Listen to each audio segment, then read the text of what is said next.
Viewers எல்லோருக்கும் வணக்கம்.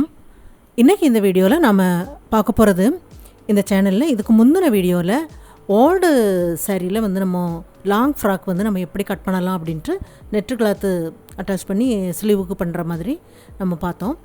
இந்த வீடியோவில் அதை நம்ம எப்படி தைக்கலாம் அப்படிங்கிறது தான் பார்க்க போகிறோம். அதுக்கு முன்னாடி இந்த சேனலை இது வரைக்கும் சப்ஸ்கிரைப் பண்ணாதவங்க சப்ஸ்கிரைப் பண்ணுங்கள். சப்ஸ்கிரைப் பட்டனை கிளிக் பண்ணி பெல் ஐக்கானையும் கிளிக் பண்ணுங்கள். இந்த சேனலில் வர வீடியோஸ் எல்லாமே நீங்கள் மிஸ் பண்ணாமல் பார்க்கலாம். இப்போ இதில் இந்த ஷோல்டர் ஜாயிண்ட் இருந்து பாருங்கள், அதை நம்ம பேக் சைடு ஃப்ரண்ட்டில் உள்ள பகுதியும் தனித்தனியாக கட் பண்ணிடலாம். கட் பண்ணிவிட்டு லைனிங் எல்லாத்தையும் அதே மாதிரி கட் பண்ணிடலாம்.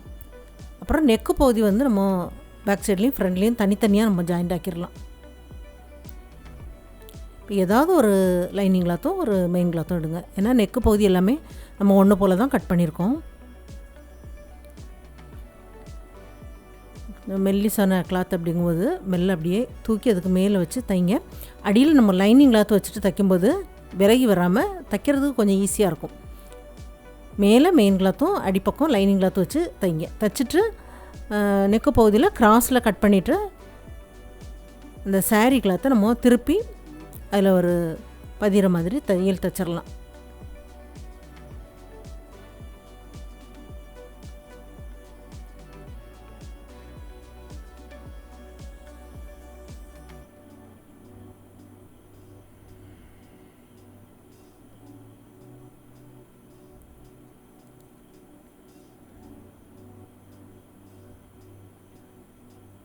நல்லா அப்படியே இழுத்து விட்டுட்டு தைங்க. தைச்சிட்டு வெளிப்பக்கம் ரெண்டு கிளாத்தையும் சேர்த்து ஜாயிண்ட் ஆக்கிடலாம்.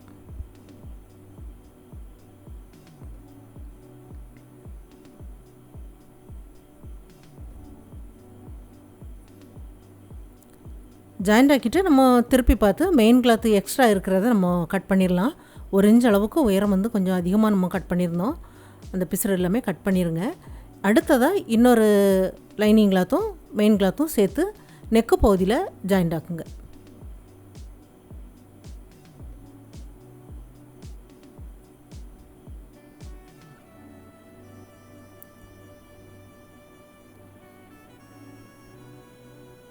நெக்கு பகுதியில் ஜாயிண்ட் ஆக்கி கிராஸில் கட் பண்ணிடுங்க.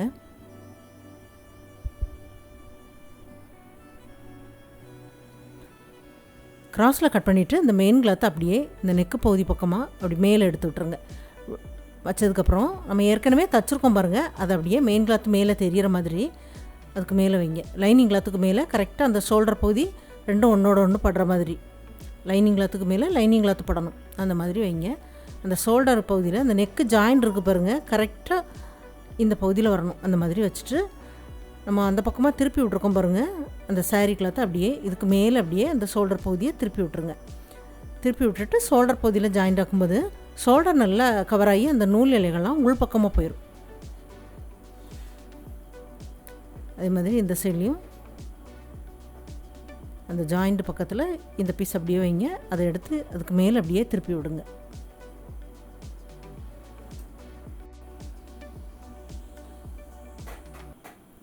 இப்போ இதுக்கு மேலே இன்னொரு தையல் தைச்சிருங்க. தைச்சிட்டு இப்போ நம்ம திருப்பி அப்படியே பார்க்கும்போது அந்த ஷோல்டர் நல்லா அந்த கவராகி அந்த நூல் இலைகள்லாம் உள்பக்கமாக போயிருக்கும் பாருங்கள், இந்த மாதிரி இருக்கும். இன்னும் மெல்லிசான கிளாத் அப்படிங்கும்போது அந்த நூலெலாம் பிரியாமல் இருக்கும். இந்த மாதிரி ஜாயிண்ட் ஆக்குங்க. ஜாயிண்ட் ஆக்குனதுக்கப்புறம் இன்னொரு சைடில் நம்ம நெக்கு பகுதியில் நல்ல எட்ஜில் ஒரு தையல் தைச்சிட்டு வெளிப்பக்கம் ரெண்டு கிளாத்தையும் சேர்த்து ஜாயிண்ட் ஆக்கி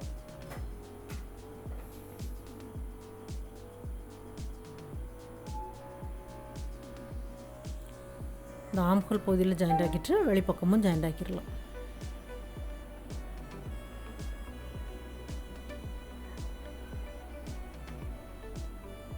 ஜாயிண்ட் ஆக்குனதுக்கப்புறம் இந்த ஆம்கோல் பகுதியில் கொஞ்சமாக கிராஸில் கட் பண்ணி விடுங்க. ஒரு 4 இன்ச்சுக்கெலாம் அப்படியே கட் பண்ணிடுங்க. கட் பண்ணிவிட்டு அதை 2 மடிப்பு மடிக்கணும். ஒரு மடிப்பு 4 இன்ச்சுக்கு மடிச்சுட்டு இன்னொரு மடிப்பு மடிக்கணும். கட் பண்ணிவிட்டு நம்ம மடித்து கொடுக்கும்போது அது ஈஸியாக நமக்கு திரும்பி வரும்.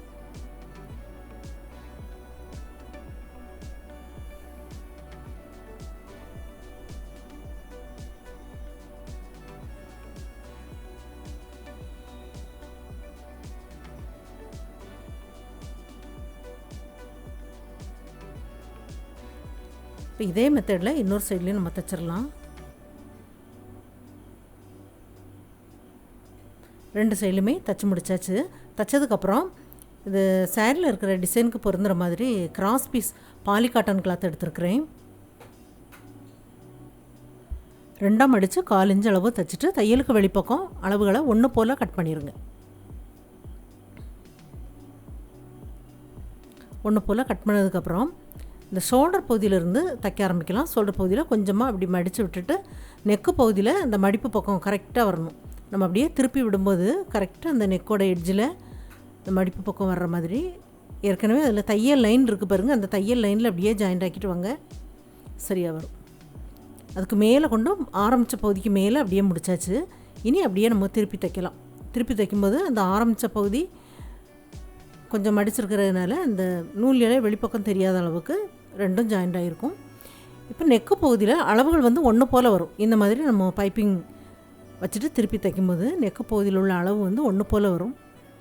நெக்கு பகுதியில் இந்த பைப்பிங் வச்சு தைச்சி முடிச்சாச்சு. இப்போ இதில் நம்ம டாட் பிடிச்சிடலாம். ஒரு சைடில் உள்ள பகுதியை 2ஆக மடிச்சுட்டு அந்த மடிப்பு பக்கத்தில் இருந்து 4 இன்ச்சுக்கு அடையாளப்படுத்தி நம்ம ஒரு சைடில் உள்ளதை பேக் சைடாக எடுக்கலாம். இது அரை இன்ச் அளவுக்கு பேக் சைடில் டாட் பிடிக்கிறதுக்கு 2 பக்கமும் ஒன்று போல் அடையாளப்படுத்தியிருக்கிறேன். 5 இன்ச்சு உயரத்தில் பிடிக்கிறேன். பேக் சைடில் அரை இன்ச் அளவு நமக்கு டாட் பிடிச்சா போதும். ஃப்ரண்ட்டில் அதிகமாக பிடிக்கணும். அதிகமாக பிடிச்சிருக்கிறத நம்ம ஃப்ரண்ட்டில் உள்ள பகுதியை நம்ம எடுக்கலாம். இப்போ தைக்கிறது கம்மியான அளவு, இது பேக் சைடுக்காக நம்ம வைக்கலாம். அடுத்த பகுதியை 2ஆக மடிச்சிட்டு அதே மாதிரி 4 இன்ச் அளவுக்கு இடைவெளி விட்டு 2.5 இன்ச்சுக்கு அந்த டாட் பிடிக்கிற அளவை அடையாளப்படுத்துகிறேன்.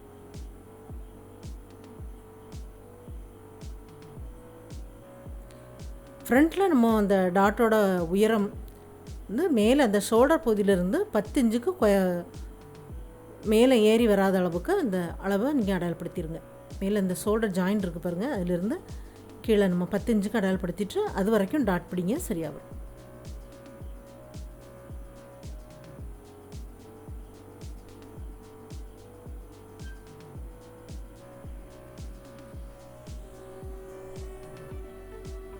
ரெண்டு சைடுமே டாட் பிடிச்சாச்சு. பிடிச்சதுக்கப்புறம் இடுப்பு சுற்றளவை நம்ம அடையாளப்படுத்தலாம். இடுப்பு சுற்றளவு 42 இன்ச்சு தேவைப்படுது. அப்போ ஒரு சைடில் நம்ம 21 இன்ச்சு ஃபஸ்ட்டில் நம்ம அடையாளப்படுத்திடலாம். இப்போ ஒரு சைடில் நம்ம டாட் வந்து நம்ம ஃப்ரண்ட்டில் அதிகமாக பிடிச்சிருக்கும்போது சைடில் வந்து அளவு கம்மியாக வரும். பேக் சைடில் நம்ம டாட் கம்மியாக பிடிச்சிருக்கிறதுனால சைடில் 21 இன்ச்சு அடையாளப்படுத்தும் போது அளவு வந்து அதிகமாக வரும். நம்ம இப்போ அடையாளப்படுத்திட்டு அதுக்கப்புறம் ரெண்டையும் சேர்த்து வச்சு இதை பேலன்ஸ் பண்ணுற மாதிரி 2 பக்கமும் சைடில் ஒரே மாதிரி வர்ற மாதிரி நம்ம பேலன்ஸ் பண்ணி அதில் தைக்கணும். மேலே வந்து இந்த ஆம்ஹோல் பகுதியில் 1.5 இன்ச்சு தையலுக்காக விட்டுருந்த பகுதியை அப்படியே அடையாளப்படுத்துகிறேன். 4 பக்கத்துலேயும் 1.5 இன்ச்சுக்கு அடையாளப்படுத்திடலாம். இடுப்பு பக்கம் தைக்கும்போது ரெண்டையும் ஒன்று போல் பிடிச்சிட்டு நம்ம ஒரு சைடில் நம்ம 1 இன்ச்சை கம்மி பண்ணிவிட்டு அடுத்த சைடில் 1 இன்ச்சு அதிகப்படுத்தி அந்த லைனை அப்படியே போட்டுருங்க. இப்போ போடும்போது அந்த அளவு வந்து சரியாக வரும். இங்கே கொஞ்சம் கம்மியாக்கிட்டு மேலே கொஞ்சம் அதிகப்படுத்தியிருக்கிறேன். அதே மாதிரி இன்னொரு சைட்லேயும் நம்ம அடையாளப்படுத்திடலாம். அடையாளப்படுத்திட்டு அந்த அடையாளப்படுத்தின பகுதியிலேருந்து நம்ம ஆம்ஹோல் பகுதியில் அடையாளப்படுத்தியிருக்கோம் பாருங்கள், அந்த பகுதியில் தனித்தனியாக ஒரு தையல் நம்ம தைச்சிடலாம். எதுக்காக அப்படின்னா நம்ம இந்த உள்பக்கம் திருப்பி பார்க்கும்போதும் அந்த தையல் லைன் தெரியணும். நமக்கு மேல் பக்கமும் அந்த தையல் லைன் நமக்கு நெட்டு கிளாத் வச்சு தைக்கிறதுக்கு தேவைப்படும். அதனால் அப்படியே ஒரு தையல் தைச்சிருங்க. நம்ம அடையாளப்படுத்தினாலும் பேக் சைட்லேயும் ஃப்ரண்ட்லேயும் சேர்த்து நம்ம அடையாளப்படுத்தணும். அதை விட நம்ம ஒரு தையல் ஈஸியாக நம்ம தைச்சிடலாம். 4 சைடும் தனித்தனியாக அப்படியே தைச்சி முடிச்சிட்டேன். ஒரு தையல் தைச்சிருக்கிறேன் பாருங்கள். இப்போ இந்த நெட்டு கிளாத் எடுக்கலாம். நெட்டு கிளாத்தில் ஒரு மடிப்பு மடித்து தைச்சிடலாம். ஒரு மடிப்பு மடித்தாலும் போதும். நெட்டு கிளாத் வந்து பிரிஞ்சு வராது. அதனால் ஒரு மடிப்பு மடித்து அப்படியே தைச்சிருங்க. இழுத்து கொடுக்காம அப்படி ஸ்மூத்தாக அதுக்கு மேலே அப்படியே மடித்து விட்டு ஜாயிண்ட் ஆக்குங்க.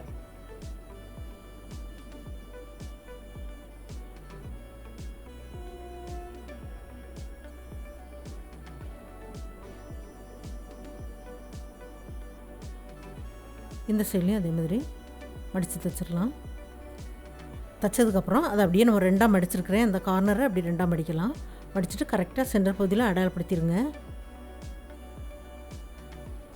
அடையாளப்படுத்திட்டு இதை நம்ம ஷோல்டர் பகுதியில் கரெக்டாக நெக்கு பகுதியில் வைக்கலாம்.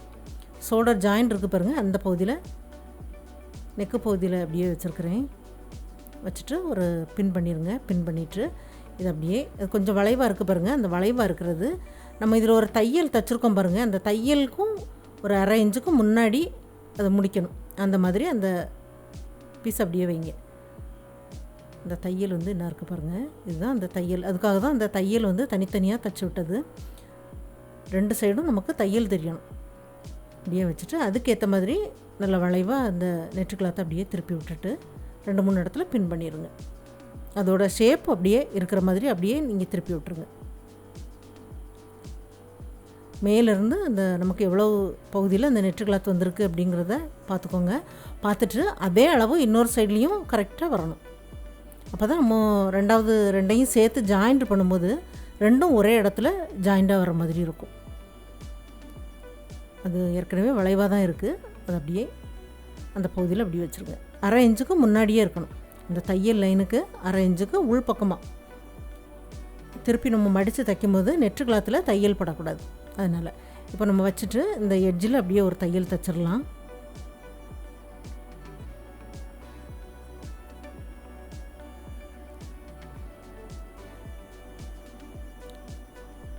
இதே மாதிரி இன்னொரு சைட்லேயும் தைச்சிடலாம்.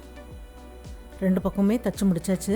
தைச்சதுக்கப்புறம் இந்த ஆம்ஹோல் பகுதி இருக்குது பாருங்கள், இந்த பாதி அளவில் இருந்து இந்த ஆம்ஹோல் திரும்புது பாருங்கள், அந்த சைடில் இருந்து ஒரு தையல் அந்த ஷோல்டர் முடிகிற பகுதியில் அதோட உள்பக்கம் இருக்கிற கிளாத்தோடு சேர்த்து வச்சு ஒரு தையல் தைச்சிருங்க. தைச்சிட்டு இப்போ எடுத்து பார்க்கும்போது இந்த மாதிரி இருக்கும். நம்ம திருப்பிடலாம். திருப்பி எடுத்துட்டு அந்த நெட்டு கிளாத்தை நல்லா உள்பக்கமாக விட்டுட்டு சைடில் நம்ம ஜாயிண்ட் ஆக்கணும். சைடில் ஜாயிண்ட் ஆக்கும்போது நெட்டு கிளாத்தில் நமக்கு தையல் விழாது. அந்த தையல் லைனுக்கும் அரை இன்ச்சுக்கு முன்னாடியே முடிச்சிருக்கிறதுனால இப்போ நம்ம ஒரு தையல் தைச்சிருந்ததுனால அதுக்கு மேலேயே தைச்சிடலாம். அடுத்தது மேலே அந்த ஆம்ஹோல் பகுதியில் கொஞ்சமாக மடித்து விட்டுட்டு 2வது ஒரு தையல் தைச்சிருங்க. திருப்பி பார்க்கலாம். இந்த மாதிரி வருது பாருங்கள். இதில் வந்து ஜாயிண்ட் இருக்காது. அந்த ஆம்ஹோல் பகுதி மேலே வர இருக்கும். இந்த ஸ்லீவுக்காக நம்ம நெட்டு கிளாத் வந்து இந்த சைடில் ஜாயிண்ட் ஆகாமல் அப்படியே இருக்கும். அப்போ போடும்போது நல்லா ஃப்ரீயாக இருக்கும். இப்போ இந்த லைனிங் கிளாத்தை நம்ம ரெண்டாக தனித்தனியாக இருக்குது, அது ரெண்டையும் சேர்த்து நம்ம ஜாயிண்ட் ஆக்கிடலாம். 2 தையல் போட்டுருங்க. தைச்சதுக்கப்புறம் அது அப்படியே 2 பீஸ் சேர்ந்த மாதிரி இருக்குது பாருங்கள், அதை 2ஆக மடிச்சிருங்க. 2ஆக மடிச்சுட்டு அடையாளப்படுத்தி விட்டுறலாம். இது வந்து நம்ம ப்ளீட் வந்து கணக்கு பார்க்குறதுக்காக தான். இப்போது இது வந்து நம்ம 4ஆக பிரித்து நம்ம அடையாளப்படுத்தியிருக்கிறோம். இப்போ இடுப்பு பகுதியை நம்ம 4ஆக நம்ம பிரித்து ஒரு பகுதிக்கு எவ்வளோ வேணும் அப்படிங்கிறத நம்ம பார்த்துடலாம். 10.5 இன்ச்சு 11 இன்ச்சுலாம் இருந்தது அப்படின்னா சரியாக வந்துடும். 10.5 இன்ச்சு இருக்குது. நமக்கு சைடில் லாஸ்ட்டில் நம்ம பார்க்கும்போது 1 இன்ச்சு நமக்கு எக்ஸ்ட்ரா இருக்கணும் சைடு ஜாயிண்ட்டுக்கு வேண்டி. தைச்சி முடிச்சுட்டு நம்ம இப்போ பார்க்கலாம். இடுப்பு பகுதி 42 இன்ச்சு நமக்கு தேவைப்படுது. 43 இன்ச்சு இருந்தது அப்படின்னா சைடில் தைக்கிறதுக்கு போதுமானது. இது கரெக்டாக 42 இன்ச்சில் முடிஞ்சிருக்கு. 2 ப்ளீட்டை நம்ம பிரிச்சிட்டோம் அப்படின்னா சைடு ஜாயிண்ட்டுக்கு கிளாத் வந்துடும். சின்ன சின்னதாக தான் ப்ளீட் வச்சுருக்கோம்.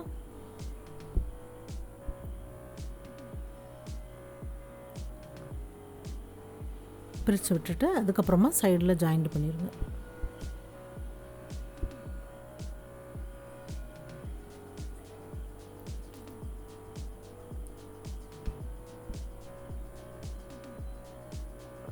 ஜாயிண்ட் பண்ணதுக்கப்புறம் கீழே உள்ள பகுதியை அப்படியே மடித்து தைச்சிருங்க.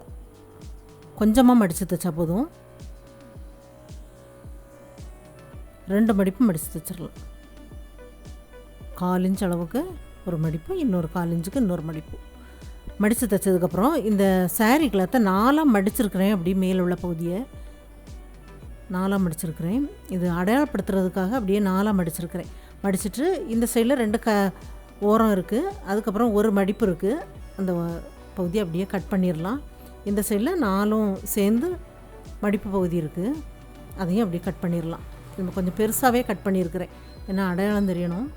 அதுக்கப்புறம் ஒவ்வொரு பகுதியும் அடையாளப்படுத்தியிருக்கிற பகுதி வரைக்கும் 11 இன்ச் அளவுக்கு அந்த ப்ளீட்டு இருக்கிற மாதிரி இந்த கிளாத்தை கொஞ்சம் அதிகமாக நம்ம ப்ளீட் வைக்க வேண்டியது வரும். சாரியோட அளவு அதிகமாக இருக்கிறதுனால கொஞ்சம் உள்பக்கம் நல்லா அப்படியே திருப்பி விட்டு ப்ளீட் வைங்க.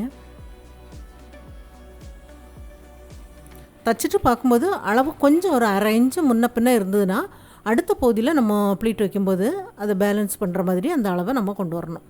அந்த மாதிரி தச்சுருங்க.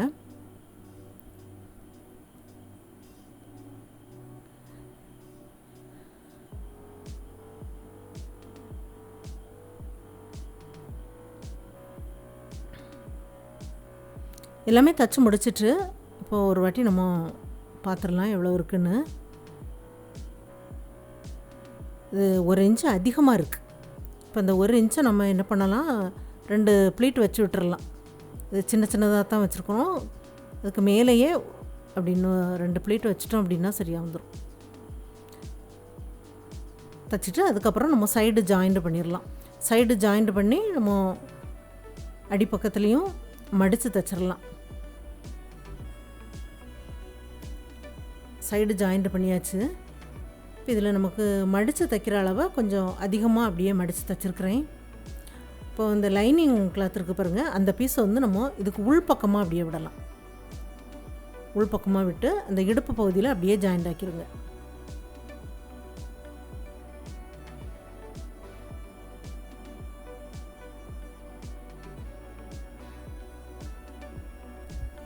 மெயின் கிளாத்து நம்ம சைடு ஜாயிண்ட் பண்ணிவிட்டு அதை திருப்பி எடுத்துகிட்டு மேல் பக்கமாக இருக்குது, அதுக்கு உள்பக்கம் லைனிங் கிளாத்து அந்த பீஸ் வச்சுருக்கிறேன். வச்சு அந்த இடுப்பு பகுதி ரெண்டும் சேர்த்து அப்படியே சுற்றி நம்ம ஜாயிண்ட் ஆக்கிடலாம்.